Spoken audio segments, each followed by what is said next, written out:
In today's video, we'll be exploring the concept of proportion. Now, some of the questions that we'll be answering in today's video includes: what is proportion? What are the two types of proportion? What is the difference between direct and indirect proportion? And how to perform calculations involving direct and indirect proportion. Now, if you are new to this channel, please take this time out to hit that subscribe button and the notification bell to be notified whenever we post new videos.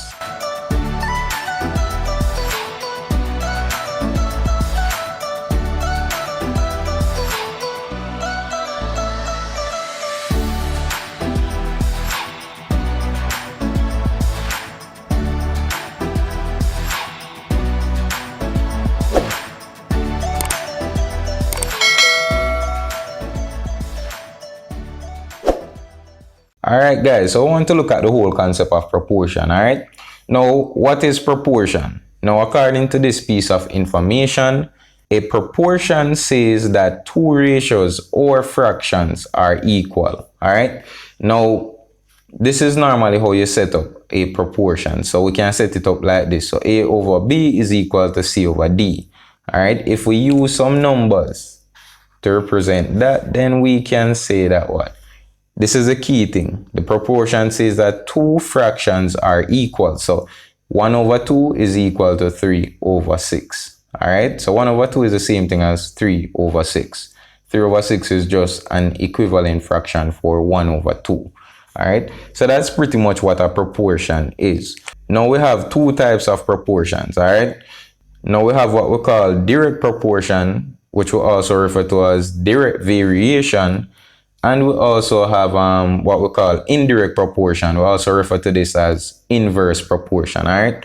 Now, how do I know if a scenario or a worded problem is a direct proportion scenario or an indirect proportion scenario? Now, let's look at this example.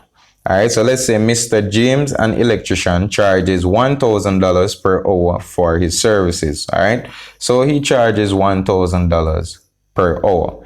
Now, how much money will he charge for a job that lasts for 2 hours? Now, we're not looking at the solution as yet.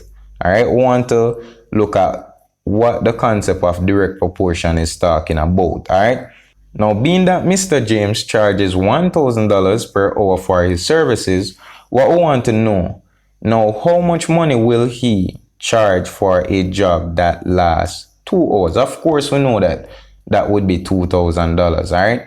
Now, what I want you to see is that notice when the amount of hours is increased, the amount of money that he will charge will also increase, all right? That's what we call a direct proportional problem, all right? So that's pretty much how we decide whether or not something meets the criteria of being a direct proportion scenario. So if he charges $1,000 per hour, of course, for 2 hours, for a job that lasts for 2 hours, he'll charge more money. So if the amount of time increase, the amount of money will increase also.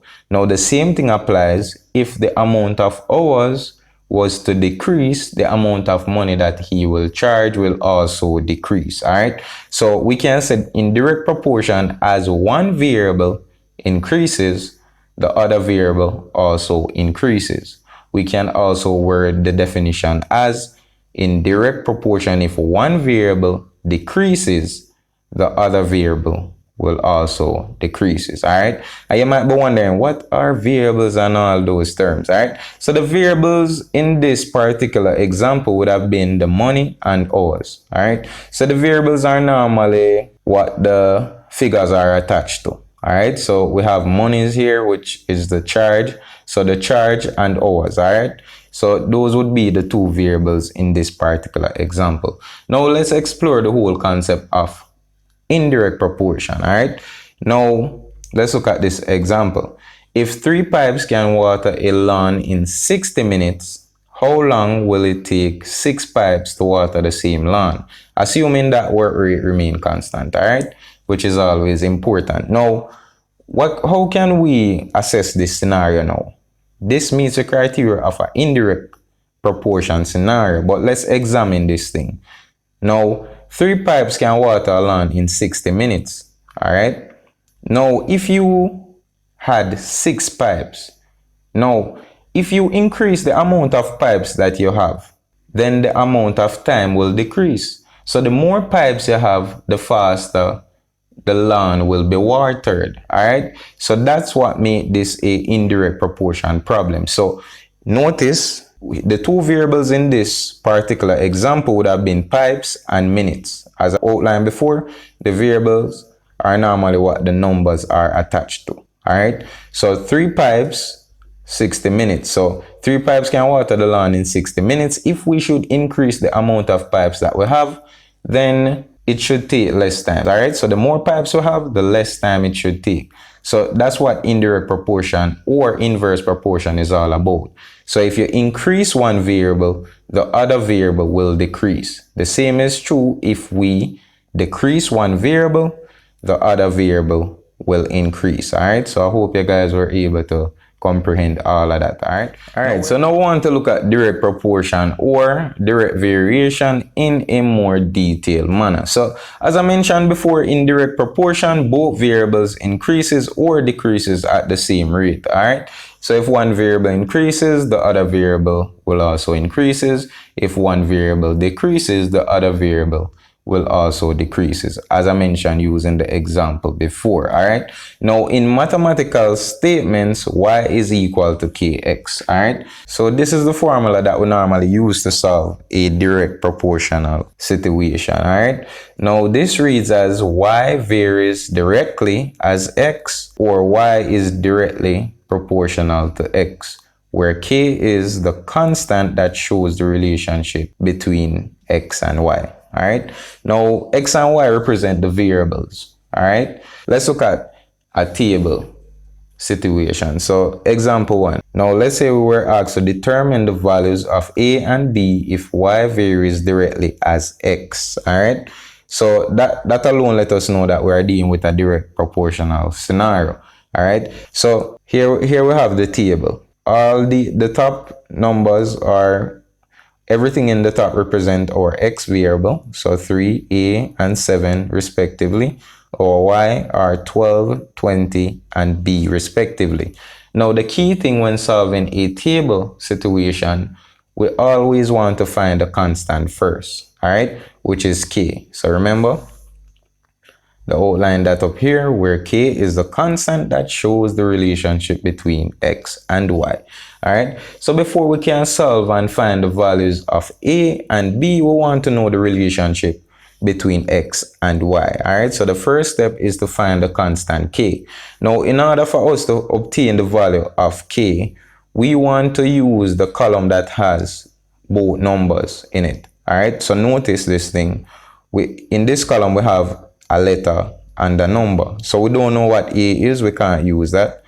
In this one we have 7 and the letter b. We don't know what b is, so we can't use that. So the column that you want to use and look at to obtain the value of k, or the constant k, would be this column right here. Alright, the column that has two numbers. We have the value for x and we have the value for y. Alright, so remember the formula. We're going to use the formula to obtain the values now. So remember the formula, y is equal to kx. Alright, so again we start off with our formula here. So y is equal to kx.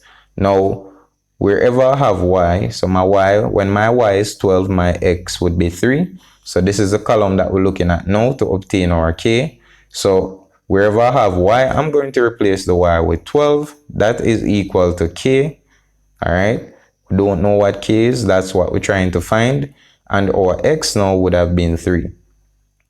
Alright, and notice I put that in bracket. Alright, so this is the same thing as k times 3. Now k times 3 is the same thing as 3k. Alright, so this is the same thing as 12 is equal to 3k. Now what we did here was to transpose for k. So what we did here was to get rid of the 3 right here. So 3k is the same thing as 3 times k. So what we did here is to do the opposite of the operation that is taking place to get rid of the 3 right here. Alright, and if I divide this side by 3, to keep the equation balanced, I'm required to also divide this side by 3 also. So 3 divided by 3, those things cancelled. So I'm left with k is equal to 4. Alright, same thing as k is equal to 4. Alright, so now that we would have obtained the value of k, we can now deduce the value of a and b respectively. Alright, so that would be our step 2. Alright, so our step 2 is to determine the values of the unknown. Alright, and that by unknown we mean the value of a and b. Alright, so again we start off with our formula. So let's say we're solving for a first. So we start off with our formula, y is equal to kx. Alright, always start off with the formula. Now let's look at the table again. Now once we are trying to solve for a, what we will be looking at is the column that a is in. Alright, so in the column that has a, my x value is a, my y value is 20. Alright, so very important. So again, once we're solving for a, we are looking at the column, alright, that has the a in it. So my x value in that column would be a, my y value would have been 20. Alright, so in my formula, so I'm solving for a, in my formula, y is equal to kx. Again, my y value in that column would have been 20. So wherever I have y, I'm going to replace the y with 20. That is equal to k times x. What is my k value? Remember, we obtained that value here. Alright, so that's why it's very important to find k first, because you are going to need that value, alright, to help you obtain the values of the unknown. So replace the y with 20. That is equal to the value of k, which is 4, times my x, which is a, alright, in that column. So I'll end up with 20 is equal to 4a. Now, how do I obtain the value of a now? Again, I simply transpose this thing, alright? So 4a is the same thing as 4 times a, alright? So if I want to get rid of the 4, I simply divide by 4. And whatever I do to one side, I'm required to do the same thing to the other side. So I have to divide both sides by 4. 4 cancel 4 here, so I'm left with a. 4 into 20 goes 5 times, alright? So a is equal to 5, alright? And you pretty much repeat the same thing to obtain the value of b. Again, you start off with the same formula right here. So y is equal to kx. Now, if we want to find the value of b, then we are required to look at the column that has the b in it. Alright, so in that column, my x would have been 7 and my b would have been my y. Alright, so my y is b, my x is 7. So remember that. So again, we have the formula y is equal to kx. My y is b, so I replace the y with b. That is equal to, again, my k is 4. Alright, that was the first thing that we obtained in step 1. So my k is 4 and my x would have been 7. Alright, so my x is 7 right there. So that's pretty much that. The rest is pretty easy. Alright, so b is equal to 4 with the 7. So we kept the 7 in brackets. Same thing as 4 times 7. So b is equal to 4 times 7. 4 times 7 is 28. So b is 28. And that's pretty much how you treat with a table scenario. Alright, so the instructions allowed us to understand what is required of us. So this asks us to determine the values of a and b if y varies directly as x. Alright, so this term here, directly, that let us know that this was a direct proportional problem. Alright, now let's look at a worded scenario. How do we solve a worded scenario?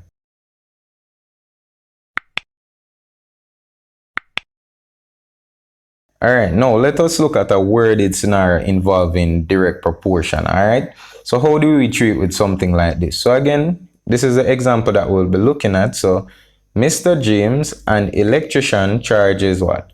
$1,000 per hour. How much money will he charge for a job that lasts for 2 hours? Alright, so how much will he charge for a job that lasts 2 hours? So again, we can set this thing up in a table first. Alright, so just like how we look at the table example, we can put all of this information in the table. X and y represent the variables. Alright, so the variables in this particular question would have been what? Charge and hours. Alright, or cost and hours. So you can use any term here that represents this money right here, right? You could have even write money there, all right? You just want to know that we're talking about some dollars one way or the other, all right? So the charge or cost would have been 1,000. So, and it doesn't really matter which one. So you might be wondering, oh, how do I know if I should put the hours in the top or if I should put it in the bottom? It doesn't really matter. Now, the key thing to note is that whatever variable you put in the top, that will be your x variable. All right. So whatever variable you put in the top, that will be your x variable. Whatever variable you put in the bottom, that will represent your y. All right. That's the important thing. So let's look at this thing, how I set this thing up now. All right. So remember, he charges $1,000. So the charge, I'm going to put that down where I have the cost. So it charges $1,000, all right, per hour. All right. So that's the same thing as saying he charges $1,000 for a job that lasts for 1 hour. So $1,000 for 1 hour. All right. Now I want to know that what? How much money will he charge? So how much money, that means I don't know the amount. And you might be wondering, why didn't I use x here? Remember that x already is in the formula. All right. The formula is y is equal to kx. So you don't want to use back x. You can use any other letters. All right. I use C because C is the initial for cost. You can use anything. You could have used M for money. You could use E. I don't recommend that you use Y, K, or X, being that those would have already been in the formula. All right. So you want to use some other letters or symbol. All right. So as I was saying, it asks us what? How much money will he charge for a job? That simply means we don't know the amount. How much he would charge for a job that lasts for 2 hours. So I'll put the hours in the hours row. All right. So I bring the 2 hours up there. How much money he will work for 2 hours, I don't know that as yet. I use C to represent that.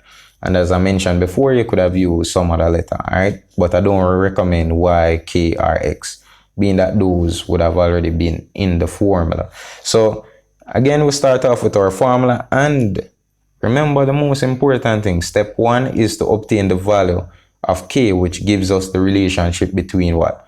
X and y. That simply means k in this scenario will give us the relationship between hours and cost. All right.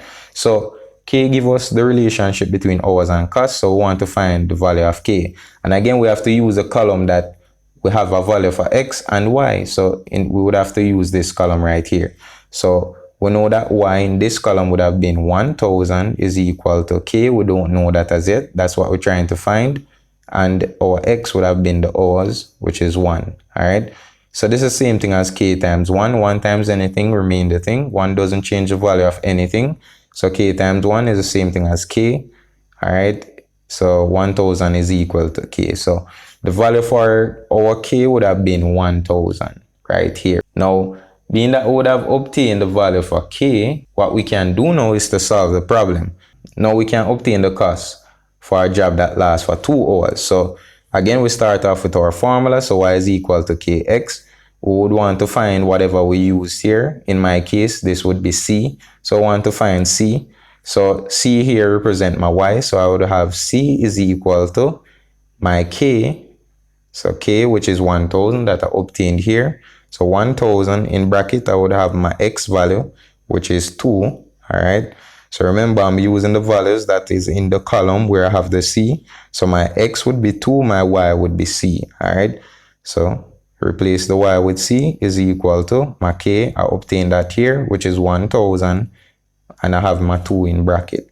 This is the same thing as 1,000 times 2. So c is equal to 2,000. All right.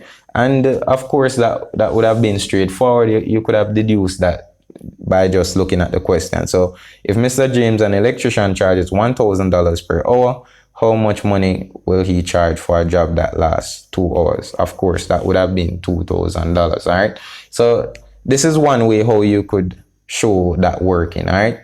And there are other ways, many more ways that you can use, many other methods to solve worded scenarios involving direct proportion and indirect proportion also, all right, which I'll demonstrate in another video. All right, so we just want to get the fundamentals of the topic here. So therefore, we can put a statement here to explain what we would have done up here. So therefore, Mr. James will charge $2,000 after working 2 hours. All right. So just a statement to give clarity to what we would have done up here. All right. So that's pretty much how you treat with direct proportion worded problems. This is one of the methods that we can use to solve the worded problem.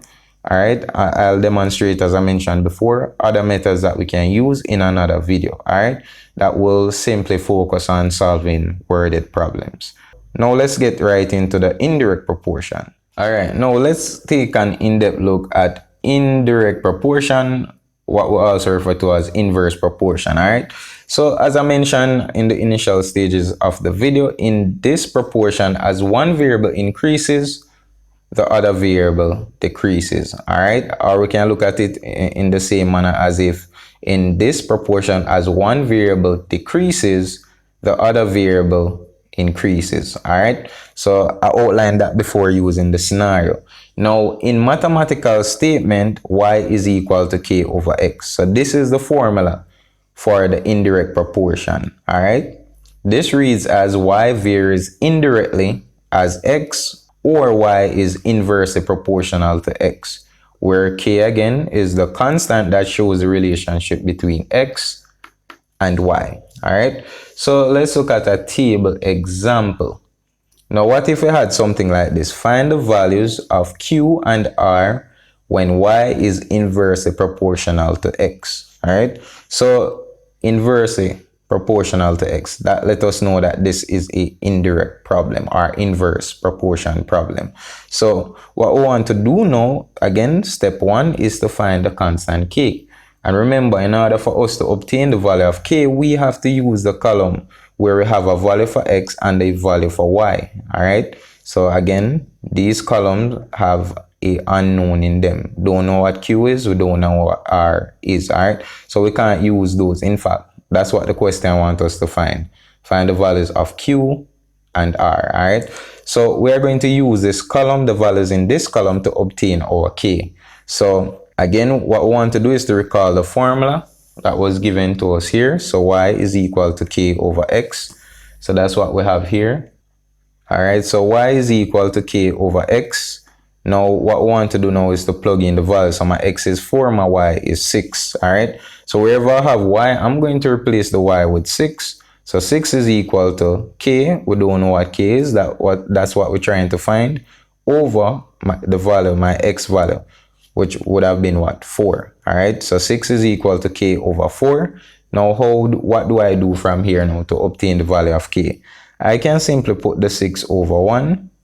All right, and then cross multiply. All right, so 1 times k, that would give me k. 6 times 4, that's 24. All right, so that's how I can obtain my k value. So again, to go over this step right here, I simply put this 6 over 1 and then cross multiply. All right, so 1 times k, 6 times 4, that's 24. All right, now let's look at what we can do next. So now we can deduce the values of the unknowns. In this case, the unknowns are what? Q and R. All right, so what we can do now, as I mentioned before, is to determine the values of the unknown. And it doesn't really matter which one we choose to solve for first. All right, so let's say we're solving for Q. So y is equal, again, we want to recall the formula. So y is equal to k over x. Now, if we want to solve for q, then we have to look at the values that are in the column where we have the q. All right, so in this column, we have what? My x is q and my y is 12. So remember that x is q, my y is 12. All right, so those are the values that I'll be using to replace my y and x respectively. So my y is 12, so I replace the y with 12 is equal to k. Remember, we obtained the value for k, which is 24. So 12 is equal to 24 over my x value, which is q. All right, so remember that. So my x is q, my y is 12. All right, so what we can do now, again, we can put the 12 over 1. All right, so I put the 12 over 1 and cross multiply. All right, so 12 times q, that's 12q, 1 times 24 is 24, alright? Then the next step is to simply transpose this thing some more so that we can obtain the value for q. So 12q is the same thing as 12 times q. So to transpose this thing, I'm required to do the opposite of the operation of multiplication. That would be division. So if I divide this side by 12 to get rid of the 12, I'm required to divide this side over here by 12 also to keep the equation balanced. So 12 divided by 12 will cancel each other out. So I'll be left with q is equal to 24 divided by 12. That's 2. All right. And that's basically how I would obtain my value, my q value. All right. Now let's look at how I obtain my r value. All right. So if I want to solve for r, again, we want to look at the column that has the r in it. All right. So in this column, my x is 8, my y would have been r. So remember that x is 8, y is r. So y is r, x is 8. All right. So remember that. So again, we recall the formula. Y is equal to k over x. My y is r. All right. So I replace the y with r is equal to my k, which is what? 24. So remember that was the first thing that we found. So my k is 24 over what my x is, which is 8. Pretty much this is straightforward. So r is equal to 24 divided by 8. R is equal to 3 because 8 going to 24 3 times. All right. And that's pretty much how you treat with a table scenario involving indirect proportion. All right. So the key thing is to always know and recall the formula. Alright, so let's look at an indirect proportional worded problem scenario, alright? And just like how we looked at the direct proportional scenario, we can set this thing up in a table format and then solve it, alright?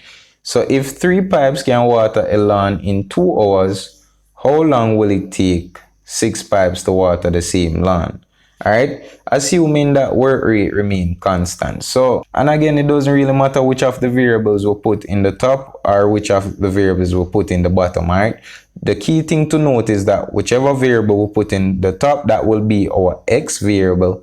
Whichever variable we put in the bottom will be our y variable, alright? So, again, if 3 pipes can water a lawn in 2 hours, what we're going to do now, wherever we have the hours, we put the 2 hours here. So the 2 in the hours row. All right. Wherever we have the pipes, we put the 3 right there. So if 3 pipes can water a lawn in 2 hours. So that's how I set this thing up. All right. The next part of it now is what? How long will it take? So how long pretty much means I don't know how long it will take. So that's the time right here, which is hours. So I'll use a h to represent that. And again, you don't want to use x, y, or k to represent the unknown because you already have that in the formula, all right? So you want to use something other than y, x, or k, all right? So I chose to use h again because h is the initial of hours. So that's the first letter in hours. So that's why I chose to use h, all right? So that's how I use the h right there. So how long will it take? So I use the h to represent the amount of time that I don't know. How long it will take 6 pipes to water the same lawn, all right? So I put the 6 pipes down here. So how long means that I don't know how long. So that's what I'm trying to find out, all right? So hopefully that makes a lot of sense. So again, we start off with the formula. And again, the most important thing, the first thing that we want to find is k, all right? So k gives us the relationship between x and y, which in this case would have been what? Hours and pipes, all right? Which is very important before we can obtain the value of what?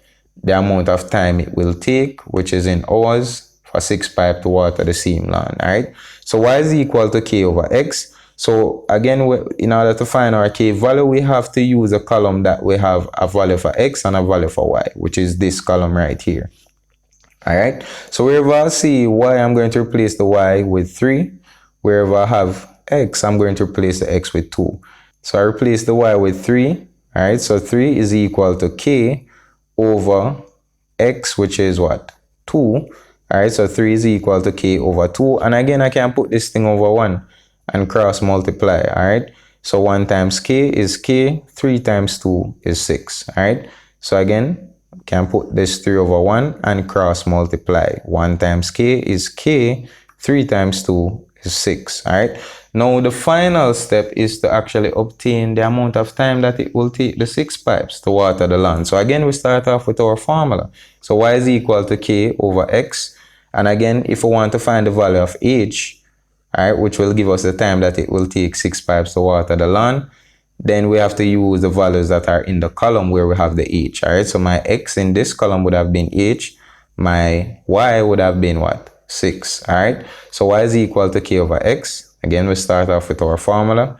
My y is 6 is equal to my k. All right, we obtain the value for k over here. So k is equal to 6 over my x value, which is h. All right, and again, I can put this 6 over 1 and cross multiply. So 6 times h, that's 6h. 1 times 6, that's 6. All right, and then what I do here is to simply transpose this thing some more and obtain the value for h.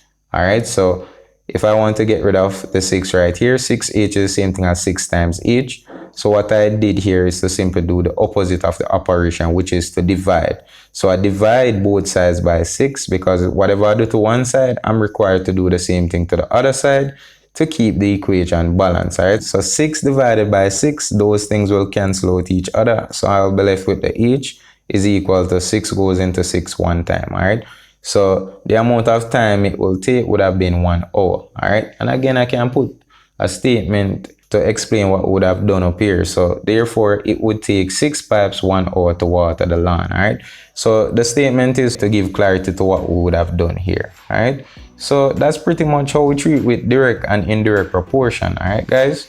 So this is where we'll end today's video. All right, so don't forget to like the video. If you haven't yet done it, please subscribe to the channel and hit that notification bell to be notified whenever we post new videos. All right, so as always, thanks for watching.